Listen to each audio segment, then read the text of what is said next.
బసిరెడ్డి గారు మూడో రోజుకు చేరిపోయింది. ఖచ్చితంగా రెండు చేతులు కలిస్తేనే చెప్పట్లు. ఎందుకంటే కార్మికులు అలాగే 24 క్రాఫ్ట్కి సంబంధించిన నిపుణులు లేనిదే ఏ నిర్మాత కూడా షూటింగ్ను ముందుకు తీసుకువెళ్ళలేని పరిస్థితే మనకి ఉంది. కానీ 30% వేతనాలు పెంచాల్సిందేనని చెప్తున్నారు. సరైన రీతిలో చర్చలు జరిపితే ఆ విషయంలో మరి వెనక్కి తగ్గాలా లేదంటే మధ్యస్థంగా ఒప్పుకోవాలన్న దానిపైన ఒక ముందడుగు పడొచ్చని నిన్న ఫెడరేషన్ అధ్యక్షులుగా ఉన్న వల్లభినేని అనిల్ ఇదే టైంకి ఇదే 10 టీవీలో ఆయన ఒక మాట అన్నారు. మరి ఏం జరగబోతుంది, మీ అంచనా ఏంటి? వివాదం ముదురుతున్నట్ట, తగ్గుతున్నట్ట, పరిష్కారం దొరుకుతుందా దొరకదా? సార్, నా ఉద్దేశంలో ఫస్ట్ ఒక ఐక్యమత్యం అనేది రావాలి సార్. నేను ప్రెసిడెంట్ అయిన ఫస్ట్ రోజే ఆ రోజు ఇట్లా గెలిచి కిందికి దిగి వచ్చిన ఆ రోజే స్ట్రైక్ మన ప్రొడ్యూసర్స్ ద్వారా డిక్లేర్ చేసినారు సార్. అందరూ 45 దినాలు డిస్కషన్ జరిగినాయి. సో అప్పుడు 11 సంవత్సరాల తర్వాత 30% వేతనాలు పెంచినాం సార్ మేము. ఇదే లేబర్ కు, ఇదే 24 క్రాఫ్ట్స్ కు. నంబర్ 1. నంబర్ 2, చిన్న ప్రొడ్యూసర్స్ కు మాత్రము ఓన్లీ 15% ఇచ్చేయాలని చెప్పని, అది కూడా సరిగా వాళ్ళ తరఫు నుంచి కూడా దాని తర్వాత కంటిన్యూ మీటింగ్స్ లో కూడా వాళ్ళ తరఫు నుంచి ఎంత సహకారం దొరకలేదు. కొంతమంది ప్రొడ్యూసర్లు కూడా బాధపడ్డారు సార్. ఈ రోజు ఉన్న వ్యవస్థ చూసుకుంటే సార్, వాస్తవం చెప్పాలంటే ఈ పెద్ద సినిమాలు పెద్ద హీరోలు ఉన్న సినిమాలు తప్పితే చిన్న ప్రొడ్యూసర్లు చేసే సినిమాలు ఏవి ఖర్చు పెట్టిన డబ్బులు కాదు కదా, పబ్లిసిటీ డబ్బులు కూడా రావడం లేదు సార్. ఈ రోజు లెక్క ప్రకారం చూసుకుంటే అవి ఓటీటీలకు పోతాయా ఎక్కడ పోతాయా అది తర్వాత విషయం. అవి కూడా పోవడం లేదు సార్. అంటే నీకు ఈ రోజు కూడా ఓటీటీలు అప్పుడు ఏది కోవిడ్ లో ఉన్నప్పుడు ఓటీటీలు వేరేలాగా ఉండే, వాళ్ళకి కంటెంట్ కావాల్సిండే. ఇప్పుడు ఓటీటీలు ఏమంటున్నారంటే నీవు రిలీజ్ చేసి హిట్ అయితేనే మీకు నేను డబ్బులు ఇస్తామని చెప్పని అంటున్నారు సార్. సో ఉన్న వాస్తవాలు చూసుకున్నది ఏంటంటే సార్, ఒక హీరోకు 150 కోట్లు ఇస్తాం సార్. ఒక హీరోయిన్ కి ఒక 30 కోట్లు ఇస్తాం సార్. 30 కోట్లు ఏదో ఇస్తారు. ఇలా అంటే అలా ధరలు పెంచుకుంటూ పోతున్నారు. కానీ మన కార్మికులకు ఎందుకు ఇవ్వరు సార్ డబ్బులు?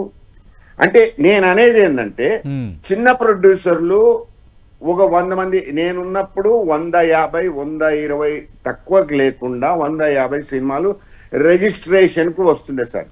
వాళ్ళు ఎక్కడ ప్రతి నెల నేను అనేది అయితే వాళ్ళందరూ ఎక్కడ పోతున్నారు సార్? వచ్చారా, తీశారా, చేతనైతుందే, కావడం లేదా అనేది ఈ కార్మికులు కూడా కొంచెం ఆలోచన చేయాల్సి వస్తుంది సార్. ఏంటంటే చిన్న ప్రొడ్యూసరు సార్, ఈ పెద్ద ప్రొడ్యూసర్లు చేసేది ఒక 20% మాత్రమే వాళ్ళకు వేతనాలు వస్తాయి సార్. తర్వాత 80% చిన్న ప్రొడ్యూసర్ల ద్వారానే వస్తాయి సార్. వాళ్ళు ఏదో చేయాలనే కుతూహలంతో ఆశతో వాళ్ళ డ్రీమ్స్ చేసుకున్నాలని చెప్పని వచ్చే చిన్న ప్రొడ్యూసర్లు ఈ రోజు వస్తున్నాడు, రేపు వెళ్ళిపోతున్నాడు, రిలీజ్ కూడా చేసుకోలేకపోతున్నాడు సార్. ఇదంతా స్వచ్ఛందంగా ఈ చిరంజీవి గారు కానీ లేకుంటే దిల్ రాజు గారు కానీ ఎఫ్డిసి చైర్మన్ చేసే సమస్య కాదు సార్. అందరం కలిసి మెలిసి దీన్ని ఎలా నిర్మాతలు ఫిలిం ఛాంబర్ ప్రతినిధులు చిరంజీవి దగ్గరికి వెళ్ళారు. ఆయన కూడా కార్మికులను పిలిచి ఫెడరేషన్ వాళ్ళని కూడా పిలిచి మాట్లాడతారని చెప్పారు. మీరేమో చిరంజీవి దగ్గర కూడా పరిష్కారం దొరకదు, దిల్ రాజు దగ్గర కూడా పరిష్కారం దొరకదు అంటున్నారు. వాళ్ళ దగ్గర పరిష్కారం దొరికే వాతావరణం లేనప్పుడు ఇటు నిర్మాతలు వెనక్కి తగ్గటం లేదు, ఫెడరేషన్ వాళ్ళు కూడా 30% వెనక్కి తగ్గమంటున్నారు.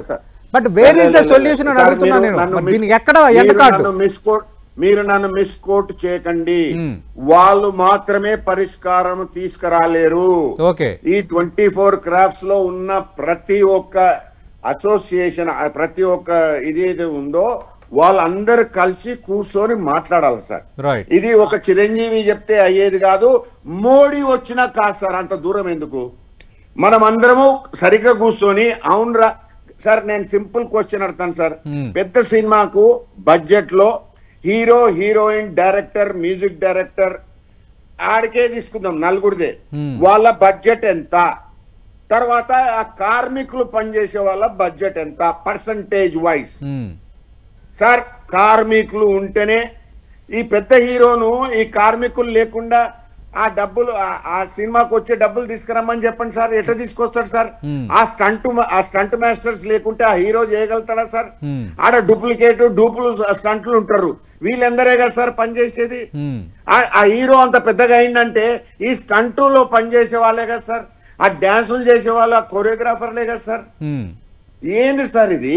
Okay, see what I'm saying is okay, there should be a reasonable remuneration for our people in the 24 crafts right right, also. ఖచ్చితంగా బసిరెడ్డి గారు సమస్యకు పరిష్కారం కావాలని మీరు, నట్టు కుమార్ గారు, ఇక్కడ డ్రైవర్స్ యూనియన్ నుంచి ఉన్న మల్లికార్జున రెడ్డి గారు, హుస్సేన్ గారు అందరూ కోరుకుంటున్నారు.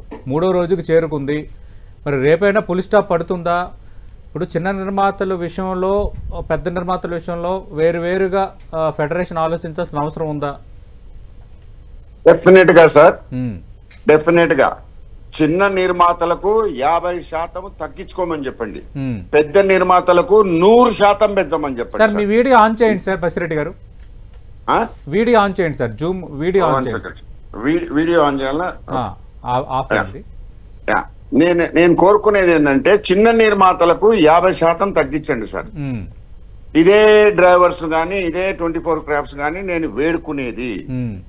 నంబర్ 2, ఈ పెద్ద ప్రొడ్యూసర్లు ఎవరైతే ఉన్నారో 150 కోట్లు, 30 కోట్లు, 60 కోట్లు, 50 కోట్లు డైరెక్టర్లకు, మ్యూజిక్ డైరెక్టర్లకు ఇచ్చే వేతనాలతో అందులో వాళ్ళు ఒక్కొక్క కోటి తగ్గించుకోమని చెప్పండి సార్.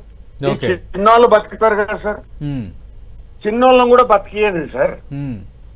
చిన్న వాళ్ళు బతికితేనే ఈ సినిమా ఇండస్ట్రీ బతుకుతుంది సార్. ఓకే, చిన్న ప్రొడ్యూసర్లు అసలు సినిమాలే తీయలేకపోతున్నారు సార్. ఏంది ఇది నాకు అర్థం కాదు. 150 కోట్లు కొనికిస్తే వాడు ఒక ప్లేన్ కొనుక్కుంటాడు, ఒక బెంట్లీ కార్లో తిరుగుతాడు. ఈ చిన్నోనికి భోజనం కలుస్తలేదు సార్. ఓకే, కానీ మరి అంత ఖర్చు పెడితే కానీ పాన్ ఇండియా సినిమాలు తయారు కావు కదా ఇప్పుడు. ఎందుకంటే పోటీ ప్రపంచంలో టెక్నాలజీ కానీ, గ్రాఫిక్స్, విఎఫ్ఎక్స్, తర్వాత భారీ తారా కానీ ఇవన్నీ ఉంటాయి, కానీ ఇంక జనాల్ని అట్రాక్ట్ చేసే వాతావరణం ఉండటం లేదు. అది కూడా చూడాలి కదా బాబు, నాణ్యానికి రెండో వైపు కూడా చూడాలి కదా.